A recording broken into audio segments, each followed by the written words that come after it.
Hello friends, स्वागत है आपका अपने YouTube channel new healthy kingdom official पे। मैं हूं आपका अपना health care consultant Virendra Kumar.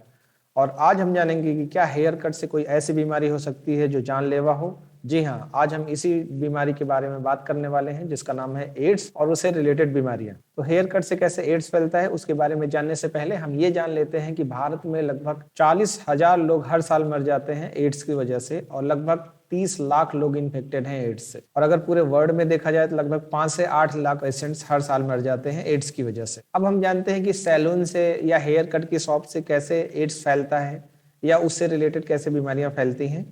सबसे पहले आपको ये बताता चलूं कि जो बाल काटने वाला पर्सन है, अगर वो इन्फेक्टेड इक्विपमेंट्स का यूज कर रहा है बाल काटने के दौरान जिसमें इन्फेक्टेड ब्लड लगा हो सकता है, तो बहुत ज़्यादा चांसेज हैं कि आपको इन्फेक्शन फैल सकता है। आपको बताते चले कि जो HIV एड्स का वायरस है वो ब्लड से, सीमन से और बॉडी फ्लूइड से ही फैलता है, और इसमें जो सबसे ज़्यादा भूमिका है वो ब्लड की है। अगर किसी इन्फेक्टेड पर्सन का ब्लड अगर आपके ब्लड में या किसी बॉडी फ्लूइड से अटैच होता है या कांटेक्ट में आता है, तो चांसेस बनते हैं कि आपको भी HIV का इन्फेक्शन हो सकता है। इसमें होता क्या है कि जब बाल काटने वाला पर्सन कोई ऐसा इक्विपमेंट्स का यूज करता है जिसमें ऑलरेडी इन्फेक्टेड ब्लड लगा हुआ है, और अगर वही सेम इक्विपमेंट अगर आप पे यूज करता है तो हो सकता है कि आपको इन्फेक्शन फैल जाए। और आपको बताते चलें कि सिर्फ HIV एड्स ही नहीं, राउंड वर्म या बहुत सारे फंगल इन्फेक्शन भी फैल सकते हैं अगर इन्फेक्टेड इक्विपमेंट्स का यूज करता है बाल काटने वाला पर्सन। तो इसका मैकेनिज्म कैसे है, क्यों फैलता है ये, तो इसमें यही है कि जब नाई ऐसे पर्सन का बाल काटता है जो ऑलरेडी HIV पॉजिटिव है, तो बहुत ज़्यादा चांसेस हैं कि उसका कहीं से स्किन कट जाए और उसका ब्लड जो है वो इक्विपमेंट्स पे लग जाए। अब यही इन्फेक्टेड इक्विपमेंट अगर किसी दूसरे पर्सन पे वो यूज करता है और अगर चांस बनता है कि उस पर कहीं स्किन कट जाए और ब्लड के कांटेक्ट में आ जाए, तो HIV के चांसेस बहुत ज़्यादा बढ़ जाते हैं। अब हम जानते हैं कि नाई की दुकान पे कैसे बचना है कि आपको HIV एड्स ना हो।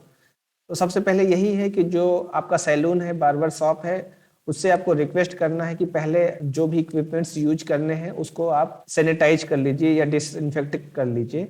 और स्टरलाइज करने के लिए जो सबसे ज्यादा यूज होता है वो डेटॉल यूज होता है। डेटॉल सोल्यूशन में अगर उसको डुबा के रखेंगे तो वो स्टरलाइज हो जाएगा और इन्फेक्शन के चांसेस बहुत ज्यादा कम हो जाते हैं। तो ध्यान रहे कि जिस बार्बर शॉप पे या सैलून पे आप अपना हेयर कट कटवा रहे हैं, अगर वो प्रॉपर हाइजीन फॉलो नहीं कर रहा है, प्रॉपर इक्विपमेंट्स को सैनिटाइज नहीं कर रहा है अगर आपके बाल काटने से पहले, तो आप उससे हम्बली रिक्वेस्ट कर सकते हैं, या अगर वो नहीं मान रहा है तो आप उस दुकान को चेंज कर दीजिए, क्योंकि अगर ये इन्फेक्शन लेके आप घर आते हैं तो ये बहुत ज्यादा मुश्किल वाली बात होती है। और आपको एक बात और बताते चलें कि जब HIV इन्फेक्शन हो जाता है तो वो बहुत धीरे धीरे ग्रो करता है, और इतना धीरे ग्रो करता है कि साल भी लग सकता है, 2 साल भी लग सकता है।